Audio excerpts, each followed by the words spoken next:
Mi nombre es Elizabeth Cáceres y soy profesora de Lenguaje y Comunicación. En esta ocasión les presentaré el tema focalizaciones en el género narrativo. Este tema se inserta en la unidad número 2 de Lenguaje en cuarto medio, Realidad, Deseo y Libertad, puesto que los objetivos de aprendizaje se relacionan con que nuestros estudiantes sean capaces de analizar, interpretar y comparar relatos de perspectivas múltiples.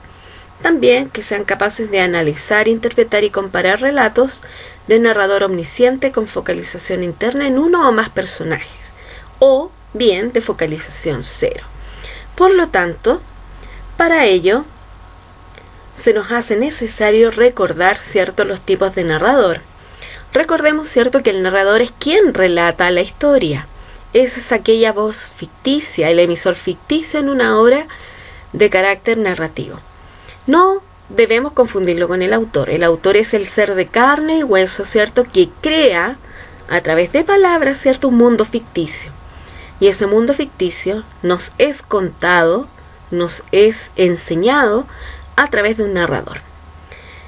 De acuerdo al punto de vista o participación en los hechos narrados, tenemos al narrador interno, que puede ser protagonista o testigo. También reconocemos un narrador externo, que no es un personaje de la historia, a diferencia, del narrador interno, que sí es un personaje de la historia. Puede ser protagonista o puede ser testigo u observador. De acuerdo a la focalización o el grado de conocimiento de los hechos, vamos a reconocer al narrador omnisciente, al relativo, al objetivista. En general, siempre reconocemos solo el narrador omnisciente, que es aquel que tiene un conocimiento total y acabado respecto a los hechos o acontecimientos. Pero también podemos tener, a un narrador relativo, que es un personaje protagonista o secundario, que posee, un conocimiento parcial de los hechos. Y por último, tenemos un narrador objetivista, que es un narrador que es testigo de los hechos que describe y lo hace de forma objetiva, sin tener acceso a la conciencia de los personajes. O es el tipo de narrador que lo conocemos como narrador objetivo. Para continuar, otro esquema, Aquí tenemos como los narradores más recurrentes en la literatura, que sería, el narrador omnisciente, que es aquel que lo sabe todo, dado que sabe lo que piensan, lo que sienten, lo que vivieron, lo que viven y lo que vivirán. Es decir, sabe presente, pasado y futuro. En segundo lugar, aparece el narrador personaje, que es, aquel narrador que participa de la historia. Famoso narrador personaje o protagonista. También tenemos el narrador testigo u observador, que será el que cuenta solo lo que vio o escuchó. Puede mencionar lo que dicen o hacen los personajes y siempre lo va a hacer en tercera persona, es decir, habla de él, de ella, de ellos o de ellas. Ahora, también es necesario que reconozcamos al narrador en segunda persona, que es un narrador que pareciese que instruye al personaje mientras está narrando los hechos que van ocurriendo. Este tipo de narrador puede ser empleado, por ejemplo, en el caso que un personaje haga un monólogo, habla consigo mismo, se aconseja a sí mismo. Continuando, ¿cuál es la relación entonces entre el narrador y la focalización? La focalización es el punto de vista que adopta el narrador para contar la historia. Por lo tanto, va a depender, de este punto de vista, de esta perspectiva que adopta el narrador para que reconozcamos la focalización. Bueno, veamos los tipos de focalización.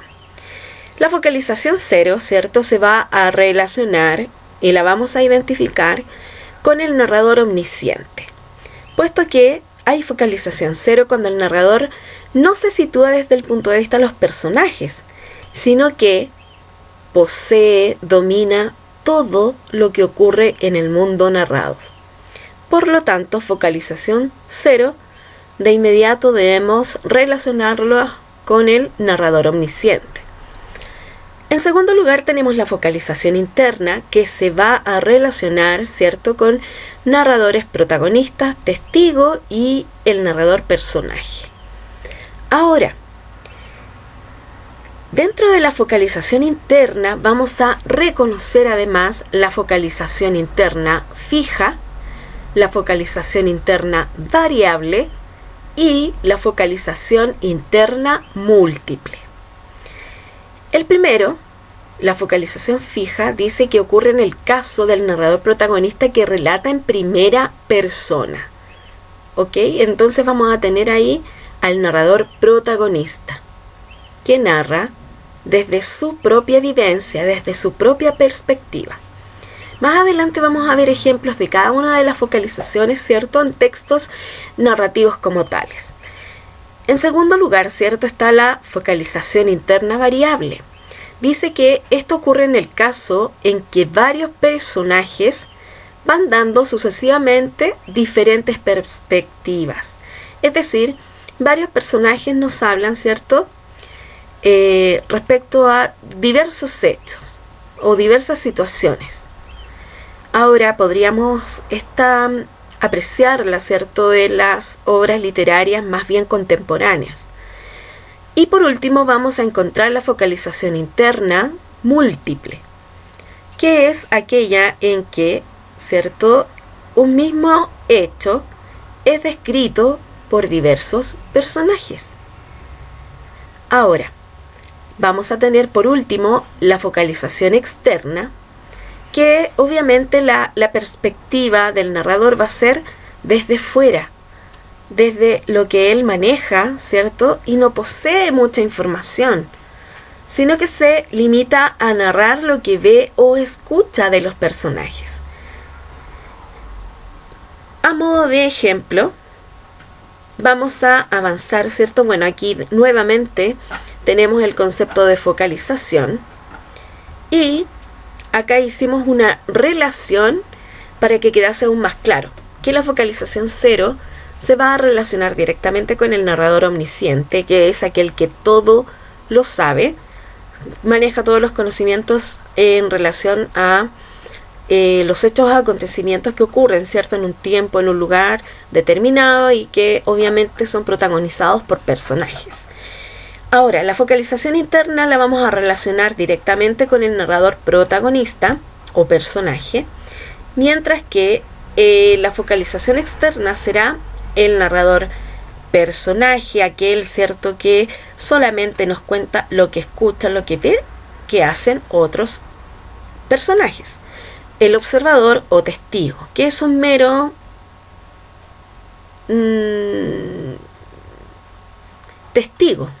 testigo, ¿cierto?, de los hechos narrados.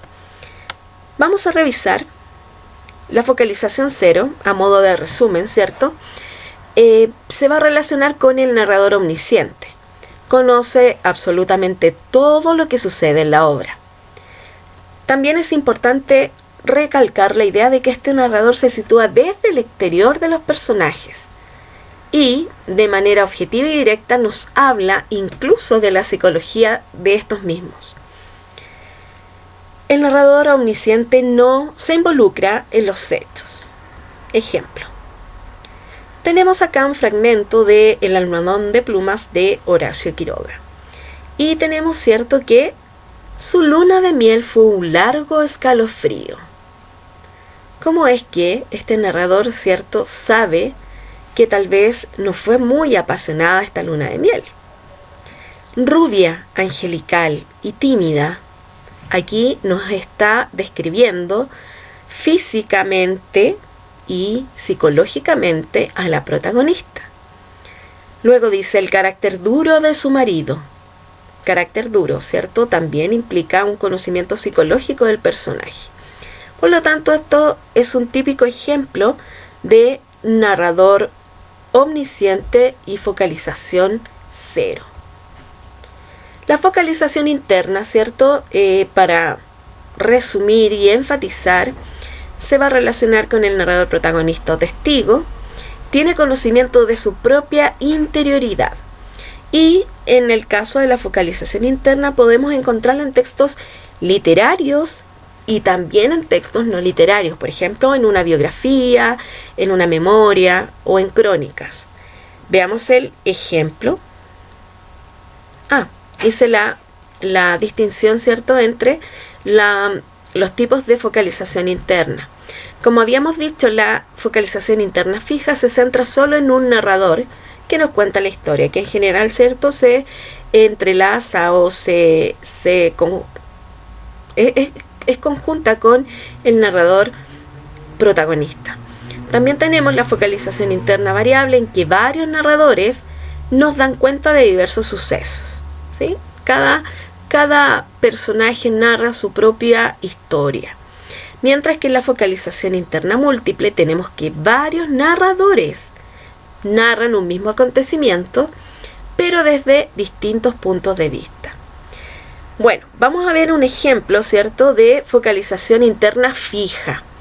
Aquí es evidente, dice: soy Inés Suárez, vecina de la leal ciudad de Santiago de la Nueva Extremadura, en el Reino de Chile, en el año 1580 de nuestro Señor. De la fecha exacta de mi nacimiento no estoy segura. Es evidente que habla en primera persona y nos está contando su historia. Continuamos con la focalización interna variable y aquí les presento un fragmento de el cuento La salud de los enfermos de Julio Cortázar, en el cual su argumento tiene que ver con una familia que, a través de mentiras, de cartas inventadas, intentan ocultar la muerte del hijo menor de la dueña de casa, que es la mamá. Y entonces, aquí todos los personajes sufren, viven diversas situaciones. Y lo interesante en este cuento es que se van presentando en forma seguida. Cuesta un poco, ¿cierto?, identificar quién es el narrador que está contándonos, en este caso, la historia. Si avanzamos un poquito más, tenemos otro ejemplo. La señorita Cora de Julio Cortázar. Aquí, bueno, la historia es de una enfermera, que es la señorita Cora, que atiende a un muchacho que ha llegado a la clínica sufriendo una apendicitis que lamentablemente pasa peritonitis y lleva a la muerte a este joven. Este joven está rodeado, ¿cierto?, por su mamá, que lo cuida, la señorita Cora, que es su enfermera, y los doctores, ¿cierto?, que lo atienden. No sé cómo alcancé a decirle que era lo mismo, algo así, y escuché el ruido de la puerta al cerrarse. En este caso, ¿cierto?, narra el joven.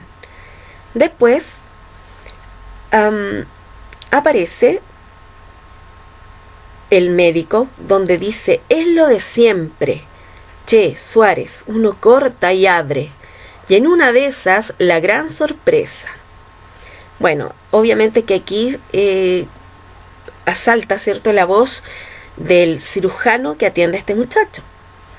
Bueno, luego, ¿cierto?, cuando entró el doctor de Luisi, yo estaba secándole la boca al pobre. No terminaba de vomitar y todavía le duraba la anestesia. Ahí está narrando la señorita Cora. Se dan cuenta cómo es que hay una consecución de hechos, ¿cierto?, pero que forman parte de una misma historia. Vamos a avanzar con el ejemplo de la focalización interna múltiple. Aquí se presenta que varios narradores desde distinta perspectiva narran el mismo acontecimiento. Y bueno, para ello consideré un fragmento de La hojarasca de Gabriel García Márquez. Lo leo para poder explicar. Por primera vez he visto un cadáver. Es miércoles, pero siento como si fuera domingo, porque no he ido a la escuela y me han puesto este vestido de pana verde que me aprieta en alguna parte. Pareciera ser, ¿cierto?, un niño o una niña, puesto que señala que no le han enviado a la escuela. Siguiendo el paréntesis, no he debido traer al niño. Entonces el narrador anterior era un niño. No le conviene este espectáculo. A mí misma, que voy a cumplir 30 años, me perjudica este ambiente enrarecido por la presencia del cadáver. Aquí tenemos, ¿cierto?, tal vez a la madre del niño. Ahí tenemos otra narradora. Luego, llamé a los 4 guajiros que se han criado en mi casa. Tal vez, ¿cierto?, sea la voz del patrón, del dueño de casa. Obligué a mi hija Isabela a que me acompañara.